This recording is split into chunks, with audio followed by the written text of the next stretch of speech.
À partir du moment où elle s'est pourvue en appel, elle est présumée innocente. Mais pour l'instant, la condamnation en première instance dit quoi? Dit 4,4 millions d'euros d'argent public détourné. Et encore une fois, il n'y a aucune raison qu'il y ait une forme de totem d'immunité au regard des sondages. Parce que c'est un peu ça que nous dit le RN. Mais écoutez, comme on est haut dans les sondages, on ne mérite pas d'avoir telle ou telle condamnation. En fait, ce n'est pas une loterie et il n'y a pas un totem d'immunité parce qu'on serait haut dans les sondages. Ou alors, ça veut dire quoi? Ça veut dire que quel que soit le type de fait sur lesquels on serait jugé, eh bien, on serait exonéré finalement de ses responsabilités. Non, on assume ses responsabilités jusqu'au bout et on laisse faire le travail de la justice puisqu'il y aura un appel. Qu'est-ce qu'on a obtenu, selon vous, avec cette nouvelle phase? Rien, zéro. On a obtenu zéro. Monsieur Boualem-Sansal est toujours en prison, toujours détenu par un régime dictatorial, pris en otage. C'est pas une détention, c'est une prise d'otage contraire à toutes les règles de droit. Son avocat ne peut même pas se rendre en Algérie parce qu'il est juif, c'est une abomination. Aucune obligation de quitter le territoire, enfin aucun étranger algérien soumis à une obligation de quitter le territoire français n'a été repris. Donc les délinquants, les criminels algériens qui sont en France et que M. Retailleau voulait expulser, et bien avant lui, tous ceux qui l'ont précédé dans l'impuissance collective, restent toujours en France. Et puis nous accordons toujours plus de visas.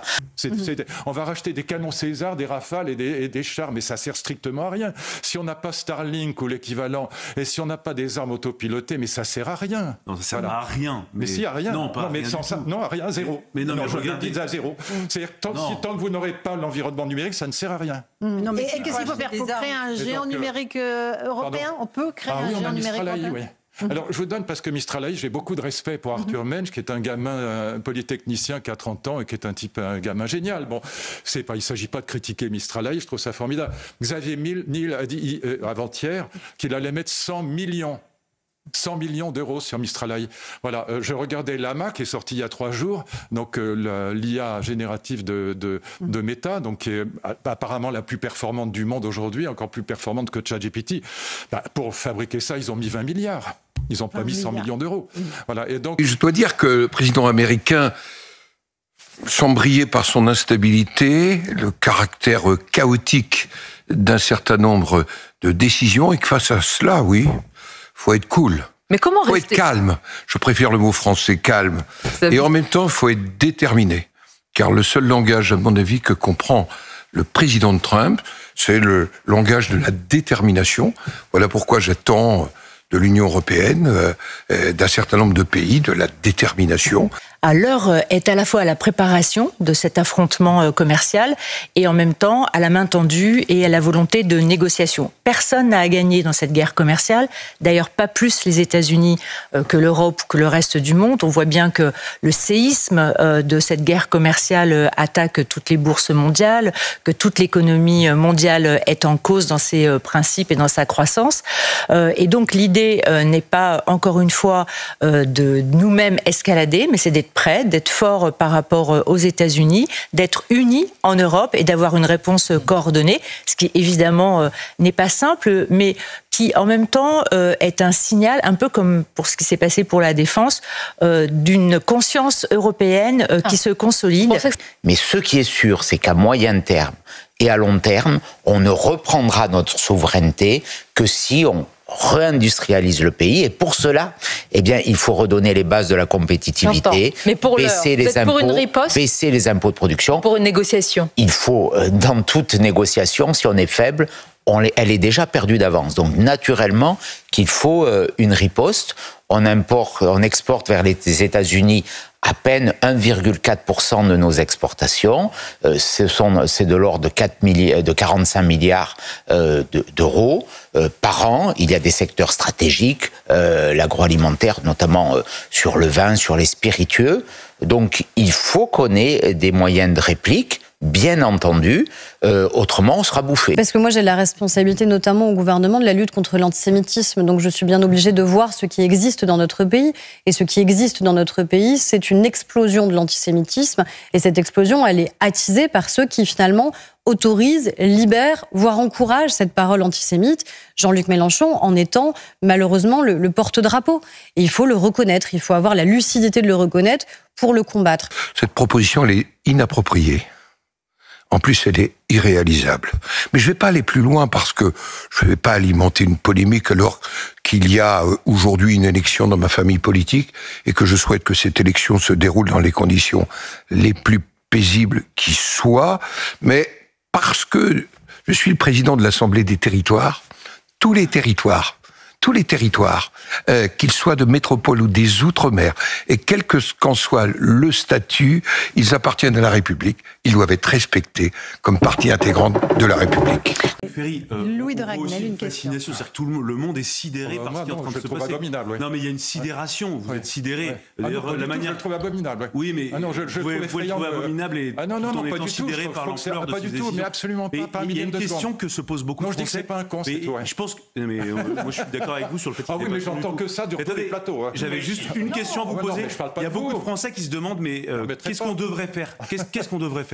Je suis pour la solution à 2 États. Oui. Pardonnez-moi, ça ne mange pas de pain, hélas. Non, mais c'est bon de le rappeler. Et qu'en 2014, j'étais président du Sénat. Le Sénat a voté une résolution sur la reconnaissance de la Palestine. Mais le sujet aujourd'hui, est-ce le moment d'entrer ? C'est le sujet. Nous avons toujours des otages dans la bande de Gaza, des otages dont il faut exiger sans faiblesse le retour en Israël. Nous avons toujours des attaques du Hamas contre Israël. Nous avons malheureusement une autorité palestinienne, je l'ai rencontrée à la fin 2023, extrêmement faible. Est-ce que les conditions sont réunies pour que nous allions plus loin dans la reconnaissance qui est indispensable à terme de la réalité d'un État de Palestine. Eh bien non. J'étais un petit peu surprise, évidemment, comme beaucoup. J'étais dans l'hémicycle et du coup, la une circulait dans l'hémicycle avec un peu d'incrédulité, je dois le dire. Moi, ce que je veux dire, c'est que Saint-Pierre-et-Miquelon, c'est la France. Je ne sais pas pourquoi ce territoire... Enfin, je comprends que ce territoire qui est hors de la zone Schengen a été choisi par Laurent Wauquiez pour porter sa mesure. Je trouve pas ça très habile de mettre ce territoire de cette façon à l'honneur. Saint-Pierre-et-Miquelon, c'est un beau territoire dans lequel la France a une grande histoire, une vieille histoire avec le Canada. Enfin bon, c'est un beau territoire. Laurent Wauquiez oublie que c'est la France ? Il pense que c'est la France, mais en dehors de l'espace Schengen et en fait finalement un petit peu à côté. Il ne faut pas se laisser prendre au piège de Donald Trump. Là, on voit bien qu'il a décidé de faire une pause parce que, pour plusieurs raisons. D'abord parce qu'en fait sa politique, la première victime de sa politique, c'est les États-Unis. Voilà, parce que l'inflation remonte, parce que les cours de la bourse s'écroulent et qu'il a une pression du monde des affaires sur lui qui l'ont incité à faire cette pause. On peut aussi supposer peut-être que rentrer en guerre commerciale avec le monde entier, même si vous êtes les États-Unis, c'est un peu compliqué, donc il se prend déjà la Chine, et puis après il reviendra sur l'Europe. Et est-ce que vous allez vous excuser ? M'excuser de quoi ? Pas vous-même, le Bloc central. Sur Gabriel Attal, vous venez parler de la campagne des législatives pour Jordan Bardella. Oui. Je vous rappelle que pour une autre campagne des législatives, second tour, Gabriel Attal avait appelé à faire barrage au Rennes, même avec un bulletin LFI. Vous savez que c'était pas ma position. Enfin, vous faites partie d'un bloc central. Oui, mais moi j'ai assumé d'avoir une position différente. Et l'ancien Premier ministre a-t-il alors assumé ? Que j'étais au gouvernement et qu'il était Premier ministre, j'ai assumé dès le soir du premier tour des élections législatives qu'on ne combat pas le Rassemblement national avec un bulletin de vote LFI. Mais vous étiez hier à son meeting. Oui, parce que j'appartiens au bloc central. En quoi il est d'extrême droite, Donald Trump ? Bon, écoutez, vis-à-vis de la démocratie américaine, les mesures qui sont prises de suppression de fonctionnaires, le fait de supprimer certains mots dans supprimer des fonctionnaires. On a déjà supprimé des fonctionnaires. Oui, quand vous le faites, parce qu'on en supprimera peut-être, on aura peut-être besoin. Mais justement, je pense que supprimer les fonctionnaires en fonction de leur opinion, oui, c'est des mesures qui sont une conception de l'État qui est, j'allais dire, très partisane, très dangereuse. Et puis, il y a d'autres choses. Vous savez très bien comme moi, par exemple, qu'il interdit, dans les études américaines aujourd'hui scientifiques, certains mots, notamment liés à la question écologique et environnementale. Il jugera sur les faits. Ça veut dire que pour l'instant, rien n'est fait et qu'on a toujours les OQTF. Bien sûr, il a réagi après Mulhouse, parce que c'était une abomination, puisqu'on n'avait pas réussi. Et tous ceux qui l'ont précédé, qui sont aujourd'hui les alliés de M. Retailleau, dans le même gouvernement macroniste. Tous ceux qui ont installé l'impuissance en France depuis 2012 sont les complices de cette inaction. On ne peut pas se contenter de paroles, on ne peut pas se contenter de coups de menton. Là, c'est une défaite, vous le soulignez. Plus qu'en race campagne, c'est une humiliation. Parce qu'on n'a pas la tech, les Chinois peuvent réagir parce qu'ils ont les messageries et l'IA chinoise largement équivalentes à la... D'abord les messageries, ils n'en utilisent pas beaucoup, mais largement équivalentes aux États-Unis. Nous, on n'a rien.